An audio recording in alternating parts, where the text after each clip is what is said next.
Today we're driving a 2019 Ford Edge all-wheel drive 2.0 liter engine, and this vehicle has bad shutters when you first take off. It feels almost like engine misfires.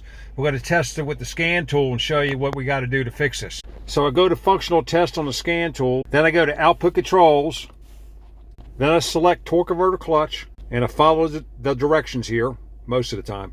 And I've narrowed my data stream down to the things I want to look at, which you see right here. And now I become the computer commanding on the torque converter clutch. Now you have to be moving to run this test, which I'm doing right now, and I'm getting ready to go up a steep hill. So now I'm going up a steep hill with the torque converter clutch off, and you can see this thing shuddering all over the place.